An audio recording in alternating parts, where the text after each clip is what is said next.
Genshin Impact's true ending. Of course, there's a lot of speculation and theories about what is to come, and who is Unknown God. A quick disclaimer before we start. You're entitled to your own opinion and theories. I look forward to seeing them, but here is mine based on in-game content, confirmation by devs, and lore from the Genshin multiverse. Join me, traveler, as we enter the true ending of Genshin Impact. We are going to break this down into parts, and there's going to be some terminology that won't be easy to understand fully. So when I approach these subjects, I will try my best to enlighten you. Starting off with my thesis. Genshin Impact's Gnosises are meant to be played as a chessboard versus the will of Honkai, which is the ultimate power in the world that takes no physical form.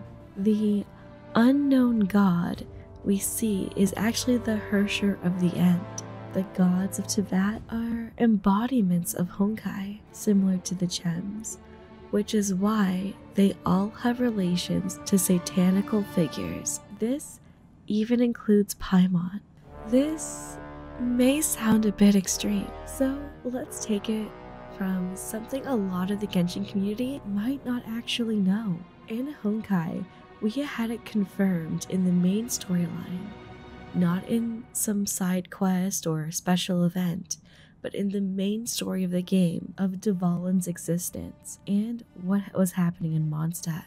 This was shown on a man named Auto Apocalypse's screen. A little bit about this man is he's one of the strongest intellectuals in all of Honkai Impact and has lived for hundreds of years studying multi-dimensions, also referred to as bubble universes. In canon lore, Otto actually meets the will of Honkai and is given so much knowledge of the world, it overwhelmed him to the point where he no longer saw the value in almost every life. So now that you have a rundown of Honkai and Genshin being connected, further proof of their connection is the main writer of Honkai confirmed that it was Dvalin on Auto Apocalypse's screen, and also that Genshin takes place in the imaginary tree. Now, what is the imaginary tree? Well, basically imagine a literal tree, and each branch and leaf was its own little bubble universe. That means Genshin and Honkai are a part of each other, hence why they're both called Impact, because Honkai Impact Third is in relation to the third eruption, this meaning that Genshin Impact could also have the same carryover.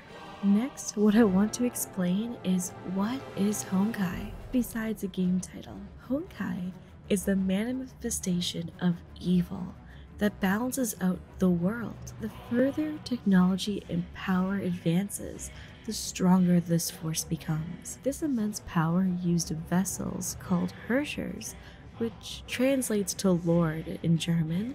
These lords have unfathomable power that is destructive to humanity, but a few brave souls are able to harness the power and still use it for good. Others just go mad and murder millions of people and throw literal meteors at the earth. On the screen now, you will see HOV, known as Herrscher of the Void or Siren. She often gets referred to as being Unknown God because of their similarity in appearance, but I think it goes beyond that.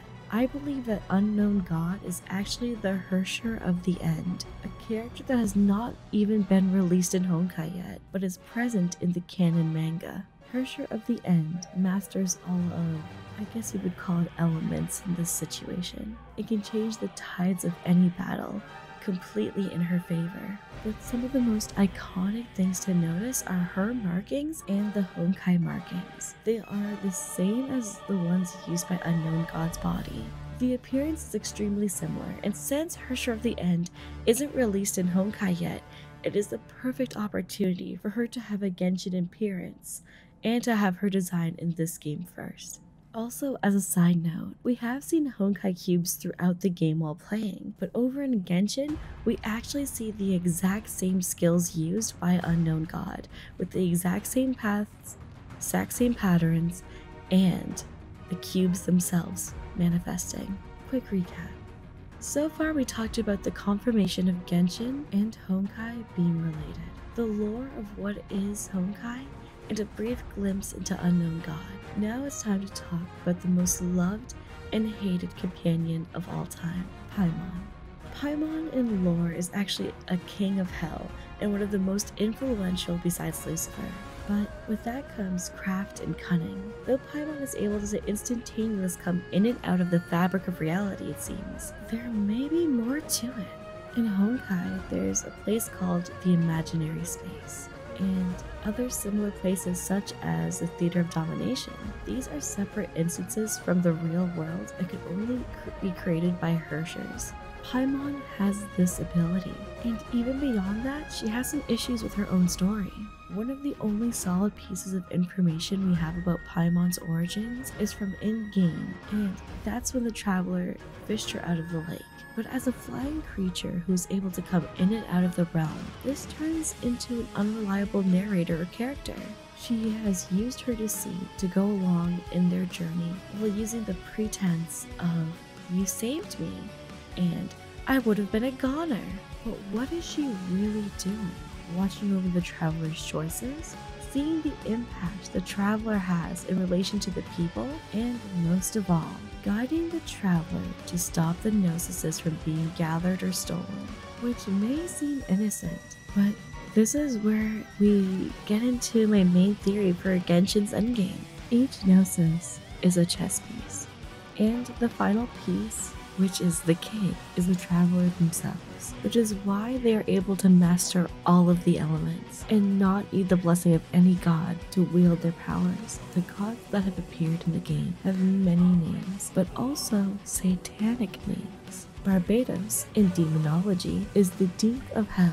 Morax is the President of Hell, and Beelzebub, one of the 7 princes of Hell. Which is what begs the question, what is their true motive?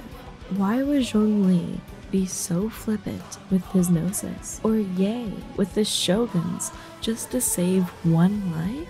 As for Venti, he just got beaten up.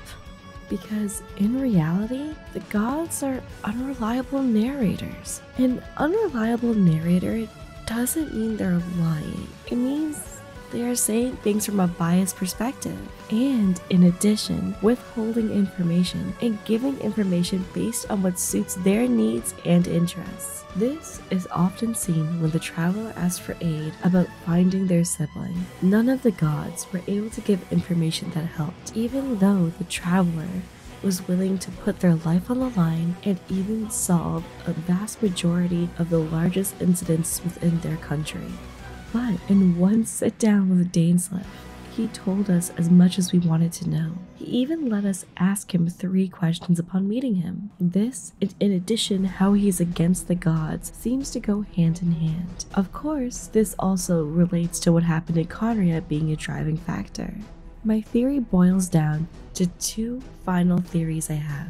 They both have in common one key fight that will end the whole game and still be able to take us to another universe after. This is where they differ.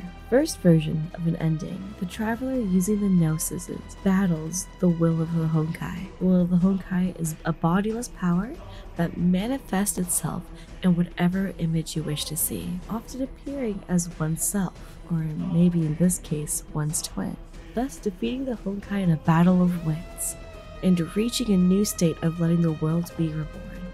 Then there is my main theory, the one that made me make this video in the first place. Upon battling Unknown God, we will actually be doing so via a chess match, using the Gnosis. But it means so much more than that, because the Hersher of the End has the power to create and destroy, which means Scaramouche, during the Stars Falling event, realizing that the sky is fake, actually makes sense, because Genshin Impact takes place entirely in a realm made by Unknown God, which is why Otto was able to see Dvalin. In his search to find the Hersher of the End, he found the world in which she resides in, also known as Paimon. watching the traveler venture through the world, enjoying the musing of making friends and being with people in a world completely made by herself, watching it advance through the years and watching the rise of her greatest rival, you. Thank you so much for watching. I really hope you consider sharing this video with people and or comment/hit the like button, and see you next time. If you want to hear more of me doing video essays, please let me know, because I really like doing them. Anyways, thanks for watching. Make sure to love yourself, love the people around you, and always drink water. And make sure to love yourself as much as I love Kazuha and Xiao. Catch you guys on the flip side.